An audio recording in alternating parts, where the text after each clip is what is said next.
नमस्कार, डेली 24 भारत देख रहे हैं आप। मैं हूं आपके साथ साहिल धुलिया। बुलेटिन की शुरुआत करेंगे। मध्य प्रदेश के मुख्यमंत्री डॉक्टर मोहन यादव ने राजनीति के साथ साथ सामाजिक समरसता की एक अनूठी मिसाल पेश की है। मुख्यमंत्री के बेटे वैभव यादव ने आज किसी भव्य वीआईपी समारोह के बजाय एक सामूहिक विवाह कार्यक्रम में सादगी के साथ 7 फेरे लिए। वैभव और उनकी वधू के साथ कुल 22 जोड़ों ने एक ही मंडप में अपना वैवाहिक जीवन शुरू किया। शादी की रस्में बेहद पारंपरिक और उत्साहपूर्ण रही। वैभव यादव सहित सभी 22 दूल्हे भव्य रूप से सजी घोड़े बग्गियों पर सवार होकर विवाह स्थल पर पहुंचे। इस दौरान सामाजिक समानता का अद्भुत दृश्य देखने को मिला, जब मुख्यमंत्री के बेटे ने अन्य दूल्हों के साथ एक ही कतार में खड़े होकर तोरण मारने की रस्म पूरी की और फिर सामूहिक मंडप में वैवाहिक रस्में संपन्न हुई। मुख्यमंत्री के मित्र और परिवार के सदस्य रवि सोलंकी ने बताया कि इस विवाह को पूरी तरह आडंबर मुक्त रखा गया है। मेहमानों से विनम्र आग्रह किया गया था कि वो कोई भी उपहार साथ ना लाएं, केवल अपना आशीर्वाद दें। समारोह में प्रत्येक परिवार से 25-25 लोगों को आमंत्रित किया गया था। हालांकि मेहमानों की संख्या पर कोई सख्त पाबंदी नहीं रखी गई थी। सत्ता के शीर्ष पर होने के बावजूद मुख्यमंत्री की तरफ से अपने बेटे की शादी सामूहिक सम्मेलन में कराना चर्चाओं का विषय बना हुआ है। जानकारों का मानना है कि इस कदम से मुख्यमंत्री ने समाज को फिजूल खर्ची रोकने और सामूहिक विवाहों को बढ़ावा देने का एक सशक्त संदेश दिया है। वहीं छत्तीसगढ़ के सुकमा जिले से बड़ी खबर सामने आ रही है। यहां सुरक्षा कर्मियों और नक्सलियों के बीच मुठभेड़ में 10 नक्सली मारे गए हैं। सुकमा पुलिस ने यह जानकारी दी है। इसके अलावा बीजापुर में भी 2 नक्सली मुठभेड़ में मारे गए। अधिकारियों ने बताया कि क्षेत्र में सुरक्षा बलों और नक्सलियों के बीच शनिवार सुबह 5 बजे से मुठभेड़ शुरू हुई। उन्होंने बताया कि मुठभेड़ स्थल से अब तक 2 नक्सलियों के शव बरामद हुए हैं। पुलिस ने बताया कि छत्तीसगढ़ के बस्तर क्षेत्र में सुरक्षा बलों के साथ अलग अलग मुठभेड़ों में 12 से ज़्यादा नक्सली मारे गए। पुलिस ने बताया कि सुकमा में 10 से अधिक नक्सली मारे गए, जबकि पड़ोसी बीजापुर जिले में तड़के 2 नक्सली मारे गए। एक वरिष्ठ पुलिस अधिकारी ने बताया कि सुकमा जिले के दक्षिणी क्षेत्र के जंगल में गोलीबारी शुरू हो गई, जहां सुरक्षा कर्मियों का एक दल नक्सल विरोधी अभियान पर निकला हुआ था। वहीं अभियान अभी भी जारी है। बीजापुर में जिले के दक्षिणी क्षेत्र के एक जंगल में गोलीबारी हुई, जब राज्य पुलिस की एक इकाई जिला रिजर्व गार्ड का एक दल सुबह लगभग 5 बजे इसी तरह के अभियान पर निकला हुआ था। उन्होंने बताया कि घटनास्थल से 2 नक्सलियों के शव बरामद किए गए हैं। अधिकारी ने बताया कि रुक रुक कर गोलीबारी जारी थी। बता दें कि पिछले साल छत्तीसगढ़ में सुरक्षा बलों के साथ अलग अलग मुठभेड़ों में 285 नक्सली मारे गए थे। खबर पर ज्यादा जानकारी के साथ उमेश, हमारे ब्यूरो चीफ, हमारे साथ जुड़ गए। उमेश, क्या कुछ निकलकर सामने आ रहा है? जिस तरीके से सुरक्षा बलों की ये मुठभेड़ नक्सलियों के साथ हुई है और बताया जा रहा है कि 10 नक्सलियों को ढेर कर दिया गया है। जी बिल्कुल, आपको बताना चाहूंगा, छत्तीसगढ़ के बस्तर में अगर लाल आतंक का कहा जाए तो ये अब अंतिम सांसें गिन रहे हैं। और इसी कड़ी में जो है आज सुबह जो है बीजापुर और सुकमा के इलाकों में नक्सलियों और जो जवान के बीच में मुठभेड़ हुआ। सुरक्षा बलों ने जो कार्यवाही करते हुए, जिसमें बीजापुर में 2 नक्सली जो है उनको ढेर कर दिए हैं और साथ ही साथ वहां से उनके हथियार भी बरामद हुए हैं। वहीं सुकमा मुठभेड़ में 12 नक्सली अब तक ढेर होने की बात आई है सामने। अगर देखिए, कहा जाए तो छत्तीसगढ़ में बस्तर में जो लाल आतंक है वो काफी लंबे समय से था। केंद्र और जो राज्य है दोनों के नेतृत्व में अब जो है लाल आतंक अब अपने अंतिम सांसें गिन रही हैं।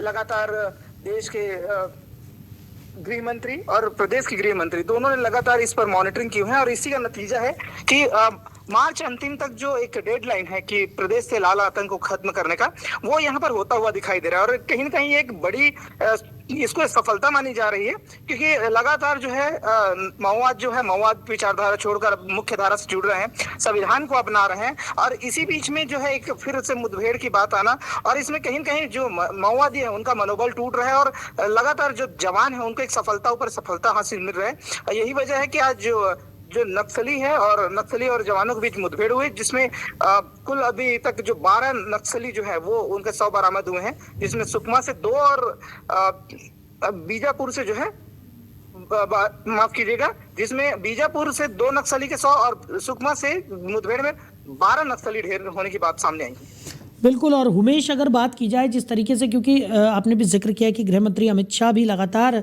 सक्रियता के साथ इस पड़ताल में जुटे हुए हैं कि कैसे इस नक्सलवाद को पूरी तरह से जड़ से मिटाया जाए। और यही वजह है कि हमने देखा है पिछले साल से लगातार नक्सलियों के खिलाफ जो सुरक्षा बलों के ऑपरेशन हैं उनमें भी तेज़ी आई है और कहीं ना कहीं हड़कंप मचा हुआ है नक्सलियों में। जो बचे कुचे नक्सली हैं वो या तो आत्मसमर्पण कर रहे हैं या फिर सुरक्षा बलों के आगे ढेर होते हुए दिखाई पड़ रहे हैं। ये बड़ा ऑपरेशन यहाँ पर चलाया गया, 10 नक्सली सुकमा में और 2 बीजापुर में जिस तरीके से ढेर किए गए हैं, आने वाले समय में भी इसी तरह के ऑपरेशंस जारी रहने वाले हैं। जी बिल्कुल, ये छत्तीसगढ़ से अब डेडलाइन एक दिया गया है कि 31 मार्च तक पूरे प्रदेश से माओवाद जो है उसको खत्म करने का है। और इसमें देखिए सबसे अच्छी बात है कि प्रदेश के जो गृह मंत्री हैं उन्होंने स्पष्ट, विजय शर्मा ने कहा है कि माओवाद जो विचारधारा को छोड़कर वो मुख्य धारा में जुड़े, संविधान को अपनाएं। और वो जब संविधान को अपनाएंगे, मुख्य धारा में जुड़ेंगे, तो उनको जो पुनर्वास नीति के तहत जो योजना का जाल लाभ है वो मिलने का है। इससे प्रभावित होकर बहुत से जो माओवाद विचारधारा है वो छोड़ के अब जो मुख्य धारा में जुड़ चुके हैं। लेकिन अभी भी कई जो माओवादी हैं जो अभी तक जुड़े नहीं रहे हैं, तो उनके लिए जो विशेष अभियान जो चल रहा है, बस्तर में सर्चिंग ऑपरेशन चल रहा है, इसके तहत जो है पुलिस और जो जवान हैं और नक्सलियों के बीच लगातार आए दिन मुठभेड़ हो रहा है। उसमें मुठभेड़ में जो जवानों को लगातार सफलता मिल रही है। और यही सफलता और एक अच्छी बात इसमें सामने निकल के आई कि डीवीसीएम मंगड़ू जो है उसकी भी मारे जाने की खबर है, क्योंकि वो नक्सली एक टॉप लीडर जो थे उनकी भी एक मारे जाने की इसमें खबर आई है। तो कहीं न कहीं माओवादियों के मुठभेड़ जब हो रही है और उसमें माओवाद जो ढेर हो रहे हैं, तो कहीं न कहीं जवानों को एक जो है एनर्जी मिल रहा है। और यही है कि लगातार जो प्रदेश में है माओवाद जो है वो अब खत्म होने के कगार पे। और कहीं न कहीं ये केंद्रीय गृह मंत्री अमित शाह और प्रदेश के गृह मंत्री विजय शर्मा, इनके दोनों के जो जुगलबंदी जो है प्रदेश में कहीं न कहीं अब माओवाद जो है अब दम तोड़ता नजर आ रहा है। जी बिल्कुल, हम लगातार देख भी रहे हैं कि किस तरीके से सुरक्षा बलों की तरफ से एक के बाद एक ऑपरेशन यहाँ पर चलाया जा रहा है। बहरहाल उमेश, हमारे साथ जुड़ने के लिए, इन तमाम जानकारियों के लिए आपका बहुत शुक्रिया। तो मुठभेड़ में कुल 14 नक्सली ढेर हुए हैं। सुकमा जिले में 10 से अधिक नक्सली मारे गए हैं। बीजापुर में भी 2 नक्सली मुठभेड़ में ढेर कर दिए गए हैं। तो छत्तीसगढ़ में नक्सलियों के खिलाफ बड़ी मुठभेड़ देखने को मिली है और सुरक्षा बलों को ये बड़ी कामयाबी हासिल हुई है। वहीं मुंगेली जिले में सड़क दुर्घटनाओं के ग्राफ को शून्य पर लाने और आम नागरिकों को यातायात नियमों के प्रति जागरूक करने के लिए मुंगेली पुलिस ने एक बड़ी पहल की है। पुलिस अधीक्षक भोजराम पटेल के मार्गदर्शन में राष्ट्रीय सड़क सुरक्षा माह 2026 का भव्य शुभारंभ किया गया। इस अभियान का मुख्य ध्येय सुरक्षित मुंगेली की संकल्पता को धरातल पर उतारना है। शहर के स्थानीय स्वामी आत्मानंद BR साव स्कूल परिसर में आयोजित इस कार्यक्रम में जिले के प्रशासनिक अधिकारियों और प्रबुद्ध नागरिकों की उपस्थिति में शामिल हुए। कार्यक्रम में मुख्य रूप से जिला panchayat CEO Prabhakar Pandey, SDOP Mayank Tiwari, DSP Navneet Patil और रक्षित निरीक्षक नरगिस तिग्गा मौजूद रहे।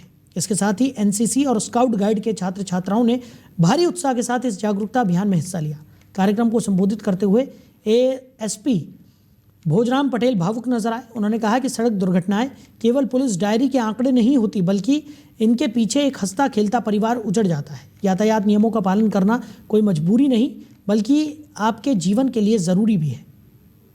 उधर मुंगेली जिले में गौ माता पर हो रहे अत्याचार, आए दिन सड़कों पर होने वाली दुर्घटनाओं और उनके लिए उचित व्यवस्था न होने से आक्रोशित गौ सेवकों ने अब आर पार की जंग छेड़ दी है। अपनी 3 सूत्री मांगों को लेकर मुंगेली के गौ सेवक 1 जनवरी से अनिश्चितकालीन भूख हड़ताल पर बैठ गए हैं। ताजुब की बात यह है कि हड़ताल को 24 घंटे से अधिक का समय बीत जाने के बाद भी शासन प्रशासन का कोई भी जिम्मेदार अधिकारी सुध लेने नहीं पहुंचा है।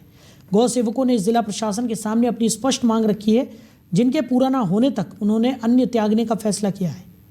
तो गौ सेवकों का कहना है कि उन्होंने इन समस्याओं को लेकर पूर्व में कई बार जिला प्रशासन को ज्ञापन सौंपा और अवगत भी कराया, लेकिन प्रशासन ने उनकी मांगों को गंभीरता से नहीं लिया। अंततः मजबूर होकर नए साल के पहले दिन से उन्हें भूख हड़ताल जैसे कड़े कदम उठाने पड़े। कड़ाके की ठंड के बीच भूख हड़ताल पर बैठे गौ सेवकों की हालत अब धीरे धीरे बिगड़ने लगी है। आंदोलनकारियों में प्रशासन के प्रति भारी नाराजगी है। उनका आरोप है कि 24 घंटे बीत जाने के बावजूद कोई भी अधिकारी उनसे बात करने तक नहीं आया। मीडिया कवरेज शुरू होने तक धरना स्थल पर सन्नाटा पसरा रहा और जिम्मेदार अधिकारी अपने दफ्तरों तक ही सीमित रहे। गौ सेवकों ने साफ चेतावनी दी है कि अगर जल्द ही उनकी मांगों को नहीं सुना गया और ठोस निर्णय नहीं लिया गया तो यह आंदोलन और भी उग्र रूप ले सकता है, जिसकी पूरी जिम्मेदारी जिला प्रशासन की होगी। उधर रायगढ़ जिले के तमनार इलाके में हुई हिंसा का एक बेहद विभत्स और शर्मनाक वीडियो सामने आया है। इस वीडियो ने कानून व्यवस्था और खाकी के सम्मान पर गंभीर सवाल खड़े कर दिए हैं। जनसुनवाई के बाद भड़की इस हिंसा में उपद्रवियों ने न केवल कानून को अपने हाथ में लिया, बल्कि मानवता की सारी हदें पार करते हुए एक महिला आरक्षक के साथ दरिंदगी भी की। वायरल वीडियो में देखा जा सकता है कि उपद्रवी किस कदर उग्र थे। भीड़ ने ड्यूटी पर तैनात महिला आरक्षक को घेर लिया और उनके साथ मारपीट शुरू कर दी। हैवानियत का आलम यह था कि उपद्रवियों ने महिला आरक्षक की वर्दी तक फाड़ दी और उन्हें अर्धनग्न अवस्था में भी नहीं बख्शा। पिटाई के दौरान भीड़ द्वारा लगातार अश्लील गालियां भी दी जा रही थी और महिला पुलिसकर्मी अपनी जान बचाने के लिए संघर्ष करती नजर आई। गौरतलब है कि इससे पहले भी एक वीडियो सामने आया था जिसमें महिला थाना प्रभारी टीआई के साथ भी मारपीट और बदसलूकी की गई थी। तो तमनार में हुई इस हिंसा के दौरान पुलिस बल पर सुनियोजित तरीके से हमला किया गया, जिसमें महिला पुलिसकर्मियों को विशेष रूप से निशाना बनाया गया। बता दें कि ये पूरी हिंसा एक प्रोजेक्ट से जुड़ी जन सुनवाई के बाद भड़की थी। स्थानीय लोगों और प्रदर्शनकारियों के बीच तनाव इतना बढ़ा कि स्थिति बेकाबू हो गई। भीड़ ने पुलिस पर पथराव किया और जो भी सामने आया उसे अपना शिकार बना लिया। इस विभत्स वीडियो के सामने आने के बाद पुलिस महकमे में भारी आक्रोश है। वीडियो के आधार पर उपद्रवियों की पहचान की जा रही है। पुलिस का कहना है कि महिला पुलिसकर्मी के सम्मान और सुरक्षा के साथ खिलवाड़ करने वाले किसी भी दोषी को बख्शा नहीं जाएगा। आरोपियों के खिलाफ सख्त कानूनी कार्रवाई के साथ साथ रासुका यानी कि एनएसए के तहत भी कदम उठाए जा सकते हैं। तमनार में कानून व्यवस्था के ड्यूटी के दौरान एक बहुत ही गंभीर, बहुत ही अमानवीय घटना हुई है, जिसमें महिला आरक्षक के साथ सीलबंद का एवं हत्या का प्रयास करना एवं लूट जैसी गंभीर घटना हुई है। उसमें तत्काल अपराध पंजीबद्ध किया गया है। साथ में इस मामले में अभी तक 2 आरोपियों की गिरफ्तारी की जा चुकी है और बाकी आरोपियों की भी पहचान कार्रवाई की जा रही है और सख्त गिरफ्तारी करके इसमें सख्त कार्रवाई की जाएगी। तो अब तक कई एफआईआर दर्ज इस पूरे मामले को बहुत ही गंभीरता से देखा जा रहा है और उसी प्रकार से हम आगे की कार्रवाई करेंगे। वहीं शक्ति जिले के नगर पंचायत डबरा में करोड़ों रुपए की लागत से बना आउटडोर स्टेडियम आज भ्रष्टाचार की एक जीती जागती मिसाल बन चुका है। कांग्रेस शासनकाल में क्षेत्रीय विधायक रामकुमार यादव के प्रयासों से स्वीकृत ये स्टेडियम निर्माण के महज 1 साल के अंदर ही जर्जर अवस्था में पहुंच गया है।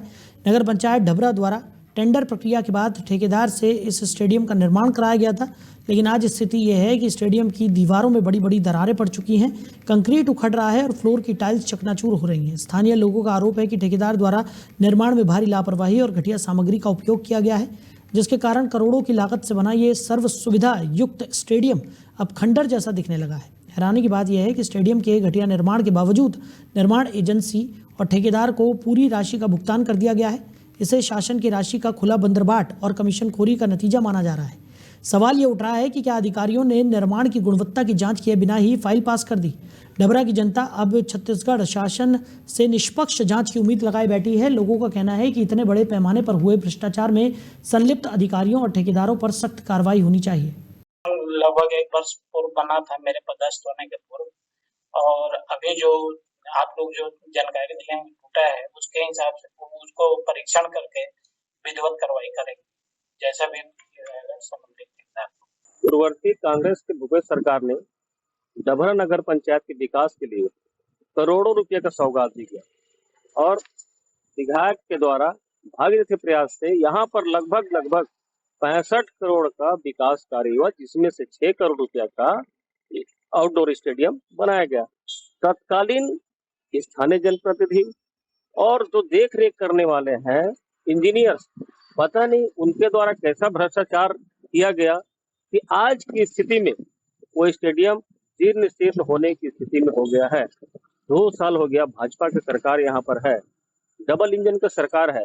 हम चाहते हैं कि भूपेश बघेल सरकार जिस तरीके से 65 करोड़ रुपया यहाँ पर विकास कार्य के लिए दिया, इन 5 सालों में कम से कम वो भी डबल इंजन की सरकार होने के नाते कम से कम 50 करोड़ का यहाँ विकास कार्य का शुरू कराने का हम आशा रखते हैं।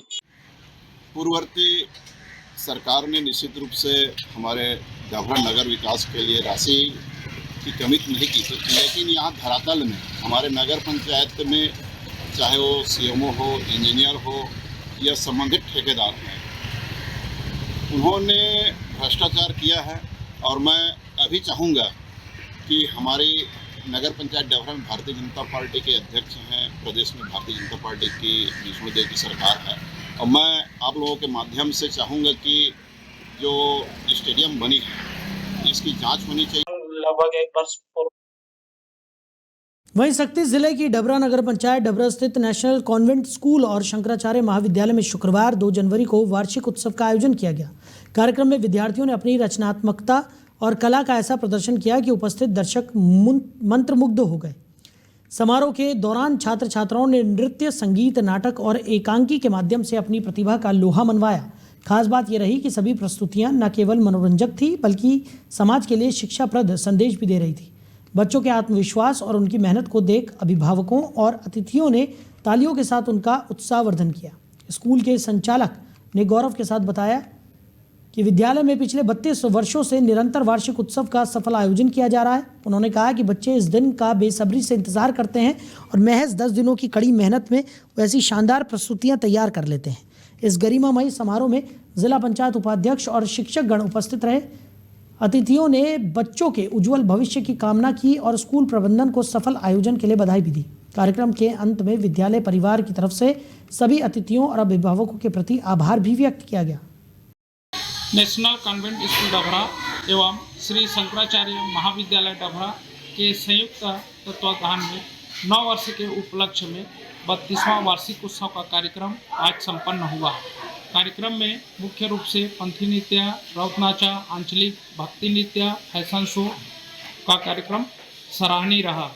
इस कार्यक्रम में मुख्य अतिथि के रूप में श्री कमल पटेल जी, उपाध्यक्ष श्री सनातन परेड जी, श्री बाबूलाल पटेल जी, नेतराम चंद्रा जी, श्रीमती कांति चंद्रा, श्री किरण चंद्रा, गुलशन चंद्रा, लता साव मैडम इस कार्यक्रम में मंच पर उपस्थित रहे। यह कार्यक्रम बच्चों के लिए बहुत ही सराहनीय रहा। सभी ने पूरे कार्यक्रम तक इस कार्यक्रम का आनंद उठाया। सभी का पत्रकार बंधुओं का मैं बहुत बहुत धन्यवाद देता हूँ। सभी नागरिकों को बहुत बहुत ढेर सारी शुभकामनाएं। वहीं मध्य प्रदेश के इंदौर स्थित भागीरथपुरा क्षेत्र में दूषित पानी के कारण हुई मौतों और बीमारियों ने अब राजनीतिक तूल पकड़ लिया है। समाजवादी पार्टी के प्रदेश अध्यक्ष मनोज यादव ने इस पूरी घटना को प्रशासनिक लापरवाही और जनप्रतिनिधियों की संवेदनहीनता का नतीजा बताया। उन्होंने आरोप लगाया कि पिछले 2 वर्षों से गंदे पानी की शिकायत के बावजूद नगर निगम और प्रशासन मौन रहा, जिसका खामियाजा जनता को अपनी जान देकर भुगतना पड़ा। भागीरथपुरा में सप्लाई हो रहे नर्मदा जल की जाँच रिपोर्ट ने सरकार के दावों को कटघरे में खड़ा कर दिया।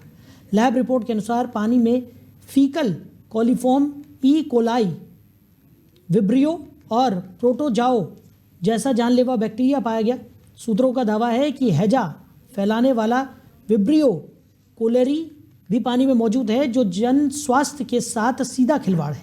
वहीं सपा के राष्ट्रीय अध्यक्ष अखिलेश यादव ने इस घटना पर एक्स हैंडल पर पोस्ट कर सरकार को घेरा। उन्होंने कहा कि जिस इंदौर को देश में स्वच्छता के लिए अवार्ड मिले, वहां पीने के पानी से लोगों की जान जाना बेहद शर्मनाक है। उन्होंने तंज कसते हुए पूछा कि क्या सरकार के लिए केवल अवार्ड ही सब कुछ है या जनता की जान की भी कोई कीमत है।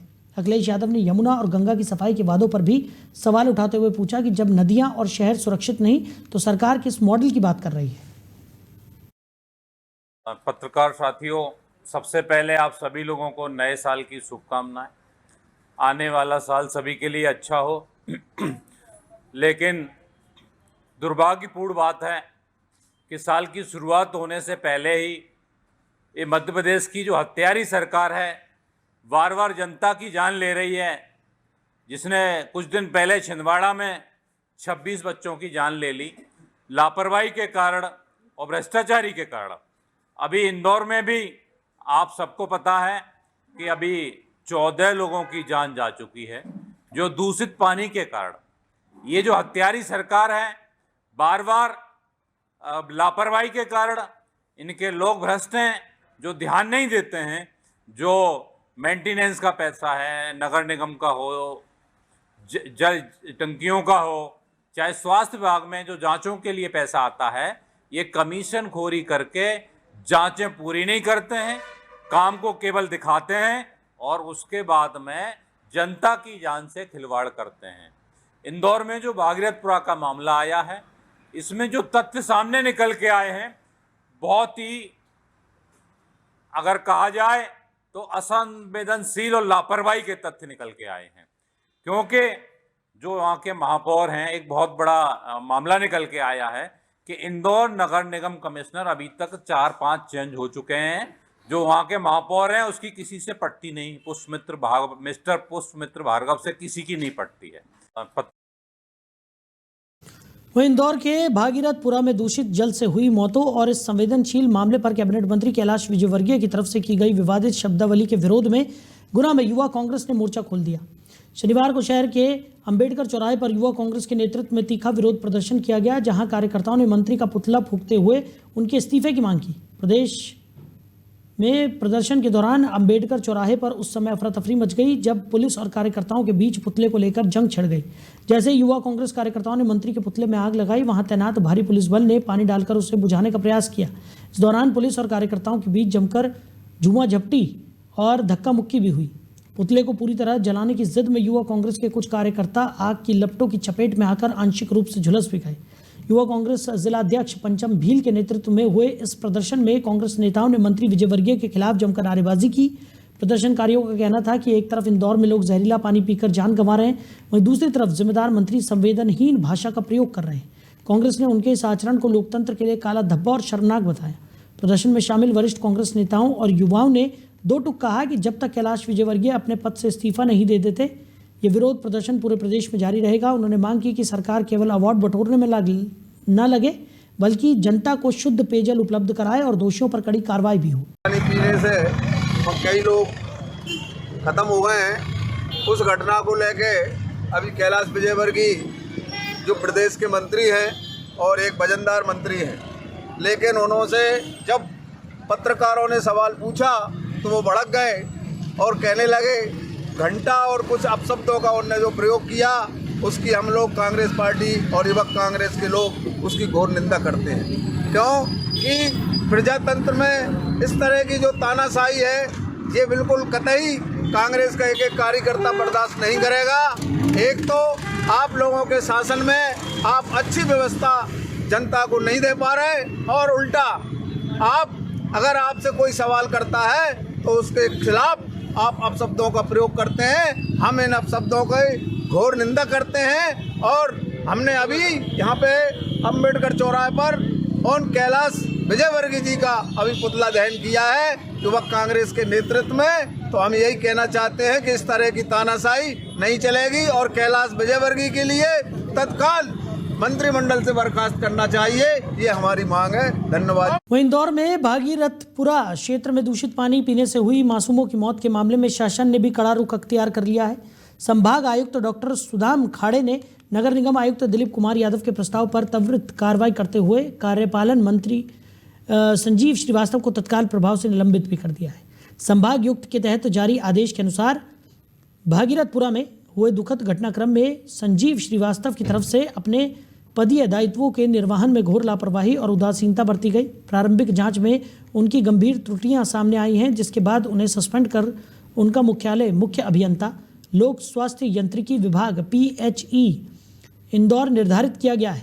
जांच में ये बेहद चौंकाने वाला और डरावना तथ्य सामने आया कि नगर निगम के जोन में नर्मदा जल प्रदाय की लाइन में ड्रेनेज का गंदा पानी मिल गया था।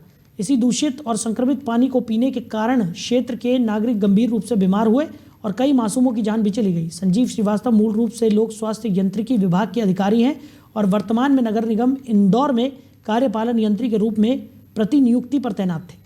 शासन ने स्पष्ट किया कि जन स्वास्थ्य से खिलवाड़ और ड्यूटी में लापरवाही बर्दाश्त नहीं की जाएगी। इस निलंबन को उसी सख्त आदेश के रूप में देखा जा रहा है। उधर जबलपुर के सिहोरा क्षेत्र में अवैध शराब की खुलेआम बिक्री से परेशान महिलाओं का सब्र आखिरकार टूट गया। जब पुलिस ने शिकायतों पर कोई ध्यान नहीं दिया तो ग्रामीण महिलाओं ने खुद कमान संभाली और हाथों में लाठियां लेकर शराब माफियाओं को गांव से खदेड़ दिया। इस दौरान भारी आक्रोश के बीच महिलाओं ने अवैध शराब की बोतलों को बीच सड़क पर ही चकनाचूर कर दिया। ग्रामीणों का आरोप है कि क्षेत्र में लंबे समय से अवैध शराब का धंधा फल फूल रहा है। इसकी सूचना कई बार स्थानीय पुलिस को दी गई, लेकिन पुलिस प्रशासन की ओर से कोई ठोस कार्रवाई नहीं हुई। पुलिस की इस निष्क्रियता से नाराज महिलाओं ने सिहोरा बहोरी बंद मार्ग पर चक्का जाम कर दिया और पुलिस प्रशासन मुर्दाबाद के नारे भी लगाए। प्रदर्शनकारी महिलाओं ने दुख जताते हुए कहा कि अवैध शराब के कारण उनके घर के पुरुष नशे के आदी हो रहे हैं, जिससे हंसते खेलते परिवार बर्बाद हो रहे हैं। शराबखोरी की वजह से घरों और गांव का माहौल पूरी तरह से बिगड़ चुका है, जिससे महिलाओं और बच्चों का रहना भी दूभर हो गया है। सड़क जाम और महिलाओं के उग्र प्रदर्शन की सूचना मिलने के बाद पुलिस की टीम मौके पर पहुंची। महिलाओं ने दो टूक शब्दों में चेतावनी दी है कि अगर उनके गांव और आसपास अवैध शराब की बिक्री पूरी तरह बंद नहीं हुई तो वो और भी उग्र आंदोलन करेंगे। दूषित पानी से हुई मौतों और उसके बाद नगरीय प्रशासन मंत्री कैलाश विजयवर्गीय की तरफ से पत्रकार के साथ किए गए कथित अभद्र व्यवहार को लेकर देवरी में आक्रोश भड़क गया है।